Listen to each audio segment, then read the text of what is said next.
Hello everyone, I welcome you all on this learning platform of teaching goals. उम्मीद है आप सभी लोग अच्छे होंगे। आज की इस थ्योरी में एक मोस्ट इंपॉर्टेंट थ्योरी को मैं आपके साथ डिस्कस करने वाली हूँ। चाहे आप कोई भी टीचिंग एग्जाम्स दे, स्पेशली जो एचटेट का एग्ज़ाम है उसमें जो पीजीटी और टीजीटी लेवल है उसमें यहाँ से क्वेश्चन पूछा जाता है। 2 से 3 क्वेश्चन यहाँ से आते हैं। तो ये जो थ्योरी है वो आपकी बहुत इंपॉर्टेंट थ्योरी यहाँ पे हो जाती है, जिसको आपको समझना बहुत ज़्यादा ज़रूरी है। उससे पहले मैं आप सभी से ये रिक्वेस्ट करना चाहती हूँ कि अगर आप इस चैनल पर नए हैं तो आप इस चैनल को ज़रूर शेयर कर दें और इस चैनल को आप सब्सक्राइब कर दें ताकि मेरी हर वीडियो का नोटिफिकेशन आपको मिल सके। ठीक है, तो चलिए इस थ्योरी को शुरू करते हैं। इस थ्योरी का नाम है ब्रोनफेन-ब्रेनर इकोलॉजिकल थ्योरी। ठीक है, ब्रोनफेन-ब्रेनर पारिस्थितिक सिद्धांत भी इसको बोला जाता है। अब कौन थे ब्रोनफेन-ब्रेनर? ये थे आपके रशियन अमेरिकन ये साइकोलॉजिस्ट थे। ठीक है, और इन्होंने ये जो थ्योरी है वो 1970 में 1970 में ये थ्योरी इन्होंने दी थी। ठीक है, अब इस थ्योरी के अंदर इन्होंने क्या बताया है, बेसिकली अगर सिंपल में बात करूं कि इस थ्योरी में इन्होंने क्या बताया है, इसमें इन्होंने बताया कि जो बच्चा है, जिस भी पर्टिकुलर एनवायरनमेंट में बच्चा रहता है, उस एनवायरनमेंट का, उस वातावरण का बच्चे के डेवलपमेंट पे क्या असर पड़ता है, ये इस थ्योरी में बताया है। ठीक है, this theory talk about how a child interact with environment, यानी कि जो बच्चा है वो अपने पर्यावरण के साथ कैसे इंटरेक्ट करता है, कैसे तालमेल बिठा करके चलता है, ये बताया गया है। And its effect on development of child, और जो वातावरण है, जो पर्यावरण है, उसका बच्चे के डेवलपमेंट पे, यानी कि बच्चे के विकास पे जो है क्या फर्क पड़ता है। ठीक है, क्या असर पड़ता है, ये हमें बताया गया है। ठीक है, इकोलॉजी की अगर बात करूं कि इकोलॉजी क्या होता है, इकोलॉजी बेसिकली होता है स्टडी करना। किसको स्टडी करना? जो लिविंग ऑर्गेनिज्म है और जिस भी पर्टिकुलर एनवायरनमेंट में वो रह रहे हैं उनके बीच में जो रिलेशनशिप है उसको स्टडी करना ही क्या बोला जाता है? इकोलॉजी बोला जाता है। ठीक है, अब एक मोस्ट इंपॉर्टेंट पॉइंट है, this theory suggest that the environment you grow up affect every facet of your life. ठीक है, फेसेट का मतलब क्या होता है? पहलू। जितने भी आपके जिंदगी के जो भी पहलू है आपकी लाइफ को, सबको क्या एनवायरनमेंट जो है बहुत ज़्यादा इफेक्ट करता है। आप इसको सीधा सा छोटे से एग्जांपल से समझो। मान लो एक कोई छोटा बच्चा है, ठीक है, उसके पेरेंट्स या फिर कोई भी, अगर कोई उस बच्चे के सामने जो है मोस्ट ऑफ द टाइम अगर फ़ोन यूज़ करके अगर हम चले हैं ना, आजकल तो सब फ़ोन ही यूज़ करते हैं। अगर हम किसी बच्चे के सामने ज़्यादातर टाइम फ़ोन लेकर के बैठे रहेंगे, अगर हम फ़ोन का यूज़ करते रहेंगे तो बच्चा क्या है, ऑटोमेटिक क्या फ़ोन ही देखना शुरू करेगा। लेकिन उसके ही दूसरे पार्ट में अगर हम किसी बच्चे के सामने अगर बुक खोल करके बैठ जाए कि हम पढ़ते रहें तो बच्चे की हैबिट भी क्या बन जाएगी? बुक को ही पढ़ने की, है ना। वो भी जो है पढ़ाई में ज़्यादा इंटरेस्ट दिखाएगा। तो यहाँ पे डिपेंड करता है कि हम बच्चे को किस तरह का इन्वायरमेंट दे रहे हैं। जैसा इन्वायरमेंट बच्चे को मिलेगा, बच्चा जो है अपने आप को उसी के अकॉर्डिंग ढाल लेगा और बच्चे का जो विकास है वो उसी के ही अकॉर्डिंग होगा। ठीक है, तो बेसिकली ये सारी चीज़ जो है इस थ्योरी में हमें बताई गई है। ब्रोनफेन-ब्रेनर ने कुछ 5 लेवल्स दिए हैं। उन्होंने बताया कि जो बच्चा है उसके सराउंडिंग में जो वातावरण की जो है कुछ लेयर्स होती है और उन लेयर का बच्चे के ऊपर क्या असर पड़ता है, क्या उसके डेवलपमेंट पे उसका असर पड़ता है, ये हमें बताया गया है। अब ये जो 5 लेवल्स है वो कौन से हैं? फर्स्ट लेवल है आपका माइक्रो सिस्टम, जिसको हम लघु मंडल भी बोलते हैं। सेकंड है आपका मीजो सिस्टम, जिसको हम मध्य मंडल बोलते हैं। थर्ड है एक्सो सिस्टम, जिसको हम बाह्य मंडल बोलते हैं। और फोर्थ है आपका मैक्रो सिस्टम, इसको बोला जाता है, इसको हम वृहत मंडल बोलते हैं। और 5 है क्रोनो मंडल, यानी कि घटक मंडल इसको बोला जाता है। अब बारी बारी से इन सारे मंडल को हम डिस्कस करेंगे। जो फर्स्ट लेवल है आपका फर्स्ट लेवल है माइक्रो सिस्टम, जिसको लघु मंडल भी बोला जाता है। अब ये जो है अपने आप में इंपॉर्टेंट लेवल है। ठीक है, सारे ही लेवल बहुत इंपॉर्टेंट है, आपने जो है अच्छे से समझने हैं। अगर आप स्किप करेंगे तो आपको समझ में नहीं आएगा। ठीक है, तो आपको अच्छे से सारा जो कंप्लीट वॉच करना है। ठीक है, माइक्रो सिस्टम में क्या होता है, इसमें जो है बच्चे का डायरेक्ट इंटरेक्शन होता है। डायरेक्ट इंटरेक्शन मतलब बच्चा जो है अपने जो फैमिली है, जो पेरेंट्स है, जो टीचर्स है, जो उसके फ्रेंड्स है, पेयर्स है, उनके सबके साथ जो है डायरेक्ट इंटरेक्ट करता है ना, सबके साथ जो है सीधे तौर पर जो है बात करता है। इसमें क्या क्या आता है? बच्चे के पेरेंट्स यानी कि फैमिली आती है, पेयर्स आते हैं, टीचर्स आते हैं ना, जिनके साथ बच्चा जो है डायरेक्ट लिंक करता है ना, वो इस चीज़ में आते हैं। ठीक है, उसमें उसके बाद ये पूछा जाता है एग्जाम में कि जो बाई डायरेक्शनल है, डायरेक्ट इंटरेक्शन है, वो किस लेवल के अंदर आता है। ये आए हुए क्वेश्चंस है, ठीक है। तो आपने जो है यहाँ पे, मैंने जो है सब कुछ टू द पॉइंट यहाँ पे लिखा है, कुछ भी एक्स्ट्रा नहीं लिखा है, तो आपने जो है इनको बिल्कुल भी मिस नहीं करना है। इसमें जो होता है बच्चा बाई डायरेक्शनल होता है। बाई डायरेक्शनल मतलब एक होता है यूनि डायरेक्शनल, एक होता है बाई डायरेक्शनल। मतलब कि अगर बच्चा पेरेंट्स के साथ इंटरेक्ट कर रहा है तो पेरेंट्स जो है बच्चे के साथ वापस से इंटरेक्ट करेंगे, यानी कि दोनों तरफ से इंटरेक्शन होता है, ठीक है। तो ये क्या है, बाई डायरेक्शनल है। इसको जो है डायरेक्ट लिंक भी बोल सकते हैं, ठीक है। बच्चे का जो है डायरेक्ट एक लिंक होता है, ठीक है, माइक्रो सिस्टम में।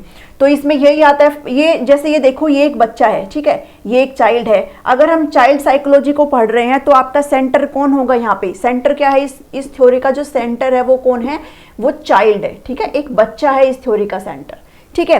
तो देखो यहाँ पे बच्चा है, ये बच्चे का जो सबसे पहला वाला जो लेवल है जो एनवायरनमेंट में उसका, उसको बोला जाता है माइक्रो, ठीक है, माइक्रो बोला जाता है। अब इसके अंदर जो है बच्चे का क्या होता है, डायरेक्ट इंटरेक्शन, ठीक है। बच्चा जो है सीधे तौर पर खुद से जो है इंटरेक्ट करता है, खुद से तालमेल बिठा करके चलता है, ठीक है। सेकंड आपका जो है ये इजी है बहुत ज्यादा, इसको ज्यादा समझने के लिए इतना नहीं करना पड़ेगा। मीजो सिस्टम को बोलते हैं, मध्य मंडल इसको बोला जाता है, सेकंड नंबर का जो लेवल है। इसमें बेसिकली अगर मैं समझाऊं आपको तो जो इंटरेक्शन है किसका, माइक्रो सिस्टम का यहाँ पे आता है। इंटरेक्शन कैसे आता है, जैसे समझो इस चीज को, एग्जाम्पल से समझेंगे, ऐसे समझ में नहीं आएगा। जैसे मान लो माइक्रो सिस्टम, यहाँ पे इंटरेक्शन बताया। माइक्रो सिस्टम में कौन आता था, आपकी फैमिली आती थी, पीयर्स आते थे, टीचर्स आते थे, जिनके साथ बच्चा जो है डायरेक्ट लिंक करता था, ठीक है। अभी इसमें क्या इंटरेक्शन है, जैसे मान लो पीटीएम है, ठीक है, पीटीएम होता है ना स्कूल में, तो पीटीएम है, पीटीएम में कौन कौन मिलते हैं भाई, पेरेंट्स जाकर के मिलते हैं ना, किससे मिलते हैं, टीचर से मिलते हैं। तो यहाँ पे किसका इंटरेक्शन हो रहा है, आपस में जो माइक्रो सिस्टम थे उनका ही तो इंटरेक्शन हो रहा है ना यहाँ पे पीटीएम में। और असर किस पे पड़ेगा, असर पड़ेगा किस पे, बच्चे पे पड़ेगा, है ना। अगर पेरेंट्स जो है पीटीएम में जा रहे हैं और टीचर ने जो कह दिया भाई बच्चा तुम्हारा कुछ खास पढ़ नहीं रहा है ना, शरारतें करता है, तो इसका जो घर पर जाकर जो असर पड़ेगा वो किस पे पड़ेगा, वो असर पड़ेगा किस पे, बच्चे पे, यानी कि चाइल्ड पे पड़ेगा, ठीक है। तो मीजो सिस्टम में बेसिकली क्या है, इंटरेक्शन है माइक्रो सिस्टम का, ठीक है। ये एक रिलेशनशिप है किसका, माइक्रो सिस्टम का, यहाँ पे रिलेशनशिप है। यहाँ समझ में आया। थर्ड है आपका एक्सोसिस्टम। एक्सोसिस्टम आपका थर्ड लेयर होता है, एक्सोसिस्टम जिसको हम बाह्य मंडल भी बोलते हैं। इसमें जो है बच्चे का इनडायरेक्ट इंटरेक्शन होता है, बच्चे का डायरेक्ट रिलेशन नहीं होता है, इनडायरेक्ट रिलेशन होता है। इनडायरेक्ट रिलेशन का मतलब क्या होता है कि बच्चा जो है सीधे तौर पर जो है लिंक नहीं करता है, बट अल्टीमेटली जो बच्चा है उसके ऊपर असर बहुत ज्यादा पड़ता है। एग्जाम्पल से समझो, जैसे पेरेंट्स का जो वर्क प्लेस है जहाँ पे पेरेंट्स काम करते हैं, ठीक है। मान लो कि तुम्हारे जो फादर है, ठीक है, चलो फादर को ही क्यों, मदर को लेते हैं ना। मान लो अगर मदर है और वो कहीं पे क्या जॉब करती हैं, ठीक है। मान लो जॉब पे उनकी थोड़ी कहीं मान लो कहासुनी हो गई है, कुछ लड़ाई वड़ाई हो गई ना, बॉस ने डांट दिया, कुछ भी हो गया, कहीं कहीं पर भी काम करती है, तो मदर जो है अब गुस्से में है ना, और घर पर आई तो आपने मान लो कुछ कह दिया उनको, या फिर कुछ बोल दिया बनाने के लिए ना, कुछ भी बोल दिया, तो मदर क्या है, उनका जो गुस्सा है वो अल्टीमेटली किस पे निकलेगा, बच्चे पे निकल जाएगा, है ना। वो वहीं से गुस्से से भरी हुई आई थी और घर पे आकर के जो अपना गुस्सा है वो बच्चे पे निकाल दिया। अब बच्चे का जो है बॉस से कोई लेना देना है नहीं, है ना, कोई डायरेक्ट रिलेशन है नहीं बॉस के साथ, लेकिन उसका जो असर है वो किस पर पड़ा है, वो असर किस पर पड़ा है, बच्चे पर पड़ा है, ठीक है। तो इसलिए इसका क्या है, इनडायरेक्ट रिलेशन यहाँ पे बोला जाता है एक्सो में, कि बच्चे का जो कोई भी डायरेक्ट जो इंटरेक्शन है वो नहीं होता, यहाँ पे इनडायरेक्ट इंटरेक्शन होता है, ठीक है। एक एग्जाम्पल और समझो, जो आपका एक्सटेंडेड फैमिली मेंबर्स होते हैं ना, ऐसे आपके जो फैमिली मेंबर्स जिनसे आपका कोई लेना देना है नहीं, लेकिन उनकी जो बातें हैं जो आपके बारे में आपको पेरेंट्स को बताते हैं ना, वो आपके ऊपर बहुत ज़्यादा असर डालता है। कैसे डालता है, चलो मान लो कि आप लोग कहीं गए हो भाई, मॉल वॉल में कोई मूवी वगैरह देख रहे हो, है ना, मस्त अच्छे से मजा आ रहा है, पॉपकॉर्न वॉपकॉर्न वगैरह लेकर के बैठे हुए हो। आप कोई जो दूर के जो रिश्तेदार है उन्होंने आपको देख लिया, झट से मम्मी को फोन मिलाया कि भाई लड़का तो तुम्हारा कुछ कर नहीं रहा है, तुम कह रहे थे पढ़ रहा है, लेकिन वो तो कहाँ मूवी देख रहा है मॉल में आकर के। तो आप जब घर पे जाओगे तो अच्छे से मम्मी क्या संवारेगी, है ना। तो ये जो है बच्चे का कोई मतलब नहीं है दूर के रिश्तेदार से, कोई लेना देना है नहीं, लेकिन असर किस पे पड़ रहा है, असर पड़ रहा है बच्चे पे, ठीक है, तो डायरेक्ट रिलेशन यहाँ पे नहीं होता है। एग्जाम्पल से आपको समझ में आया होगा। नेक्स्ट है आपका मैक्रो सिस्टम, इसको बोलते हैं, यानी कि वृहत मंडल इसको बोलते हैं। इसमें जो कल्चर आते हैं, वैल्यूज आती है, मोरालिटी और क्लास इसमें आती है। डायरेक्ट क्वेश्चन उठ करके आते हैं कि कल्चर के बारे में किस लेवल में बात करी गई है, वैल्यूज, मोरालिटी, क्लास के बारे में कौन से लेवल में बात करी गई है। तो यहाँ से जो डायरेक्ट क्वेश्चन उठ करके आते हैं। इसको ऐसे समझो भाई, जैसे इंडिया है ना, बहुत सारे रिलीजन है हमारे हिंदुस्तान के अंदर है, कोई हिंदू है, कोई मुस्लिम है, कोई सिख है, कोई ईसाई है, बहुत सारे रिलीजन है। तो सबके अपने अपने क्या है, कल्चर है, सबकी अपनी अपनी संस्कृति है ना। तो जिसका जैसा कल्चर है उसी हिसाब से ही बच्चा जो है डेवलप होता है। ठीक है, इसको ऐसे समझो कि बच्चे का जो डेवलपमेंट है वो अलग अलग कल्चर में है ना, उसकी अलग अलग वैल्यूज होती है, सबकी अपनी अपनी मोरालिटी होती है, सबके अपने अपने क्लासेस होते हैं, है ना। अगर किसी बच्चे का गुड सोशियो इकोनॉमिक स्टेटस है तो उसके ऊपर उसका पॉजिटिव इफेक्ट पड़ेगा। अगर किसी बच्चे का सोशियो इकोनॉमिक स्टेटस अगर थोड़ा सा डाउन है तो उसका डेवलपमेंट भी हो सकता है कि थोड़ा सा क्या हो जाए, डाउन हो जाए, ये डिपेंड करता है ना।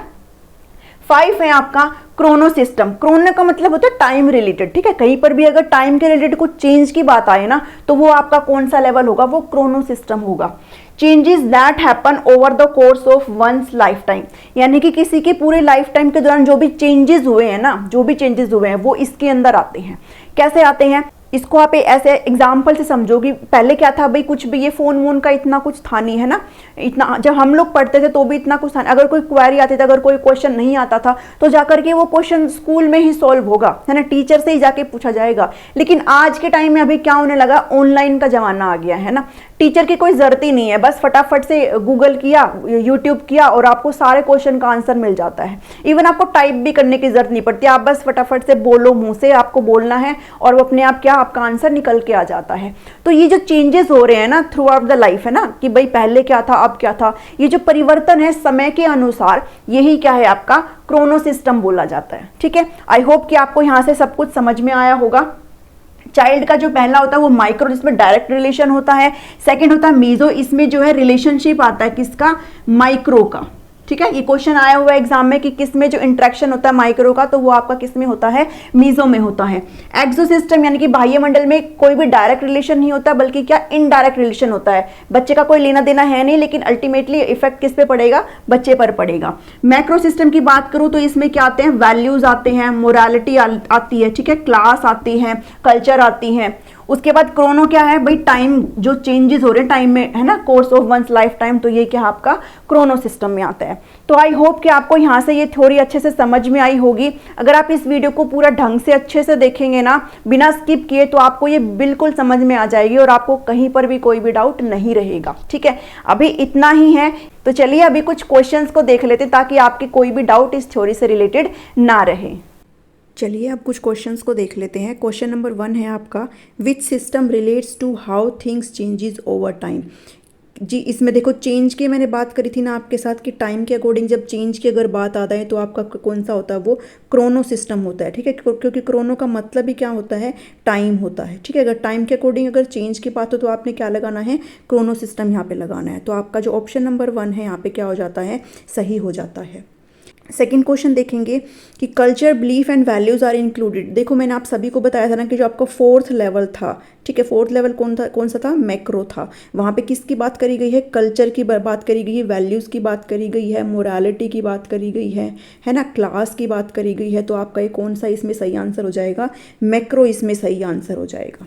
ठीक है, नेक्स्ट क्वेश्चन है आपका, dash is the environment people which the child is not directly involve. देखो नॉट डायरेक्टली इन्वॉल्व है ना, इनडायरेक्ट रिलेशनशिप मैंने आपको कहाँ बताया था कि आपका जो 3rd लेवल था, 3rd लेवल आपका कौन सा था, आपका एक्सो सिस्टम था। ठीक है, एक्सो सिस्टम के अंदर आपका क्या था, बच्चे का कोई भी डायरेक्ट रिलेशनशिप नहीं था, लेकिन बच्चे के ऊपर उसका इन्फ्लुएंस यानी कि जो प्रभाव है वो पड़ रहा था। ठीक है, नेक्स्ट क्वेश्चन है आपका, meso system is the interaction with which system. मैंने आप सभी को बताया था कि जो मीजो सिस्टम है वो आपका कौन सा लेवल है, आपका 2nd लेवल है। और 2nd लेवल में इंटरेक्शन होता है, किसका होता है इंटरेक्शन, बताया था ना मैंने, किसका होता है, माइक्रो सिस्टम का इंटरेक्शन होता है, जिसके अंदर फैमिली आती है, पीयर्स आते हैं, टीचर्स आते हैं ना, फैमिली यानी कि पेरेंट्स, पीटीएम मीटिंग मैंने आपको एग्जांपल दिया था ना, जिसमें किसका जो माइक्रो सिस्टम है वो आपस में मिल रहे थे ना, और बच्चे के ऊपर उसका क्या पड़ रहा था, असर पड़ रहा था। नेक्स्ट तो मीजो सिस्टम है, उसमें किसका इंटरेक्शन है, आपका माइक्रो सिस्टम का इंटरेक्शन है। ठीक है, ऐसे क्वेश्चंस आपके एग्जाम में पूछे जाते हैं। ठीक है, चलो अभी इतना ही क्वेश्चन है।